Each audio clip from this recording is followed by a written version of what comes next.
Balthazar owner and Instagram provocateur, Keith McNally hid affair with legendary male playwright. Keith McNally had a long-running affair with top British playwright Alan Bennett as a young man. The Balthazar and Pastis restaurateur reveals in his new memoir.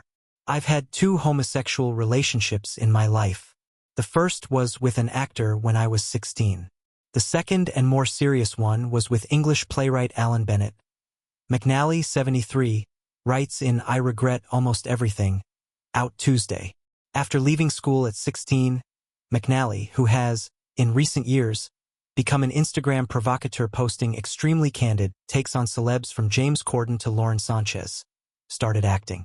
He met Bennett, who has penned stage hits including The Madness of King George III and The History Boys, while appearing in his play 40 Years On in London's West End.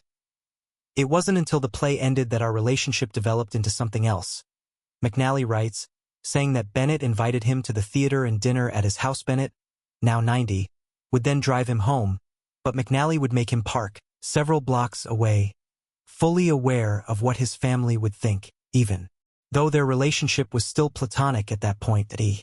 Something they soon made a weekly 6 weeks later. McNally sensed Bennett was in love with him. Sleeping with Alan felt like a natural progression of our friendship. It was uncomplicated and I never once felt guilty about it.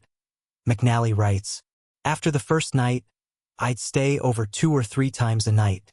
While I loved Alan, the attraction was never physical, and our nights together were more intimate than passionate.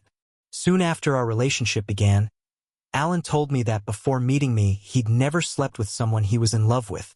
McNally adds, my relationship with Alan enriched my life in ways I find hard to explain. I can't imagine how my life would have turned out without it. Why date? Bennett even based a minor character in his play Getting On him, he says. Keeping my liaison with Alan from my family and friends didn't require my effort, McNally writes.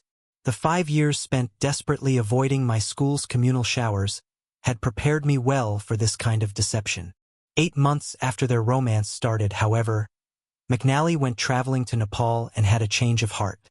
Although I was still very close to Alan, I no longer wanted to continue a physical relationship with him.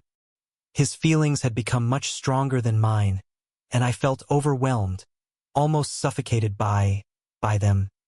He writes, when McNally returned home, he began dating a girl from his own East London background, while concealing his ongoing relationship with Alan. I was back to leading a double or rather triple life, he admits. Things finally ended when McNally moved to America in 1975, although they remained good friends, and the playwright would regularly visit him in New York. Alan adored my first wife, Lynn Wagenknecht, who was his partner at Odeon. After Lynn and I divorced, the two of them became even closer, McNally reveals. When the restaurateur, who has 5 children with his 2 ex-wives, moved back to London in 2011, he and Bennett saw each other as much, however, because the playwright's long-term boyfriend, ex-World of Interiors editor Rupert Thomas, felt awkward around me. But they would still chat on the phone and make each other laugh. Hearing Alan laugh reminded me of all the times, some 45 years earlier, when I delight in listening to him and director and actor Jonathan Miller laughing uncontrollably together in Miller's basement kitchen.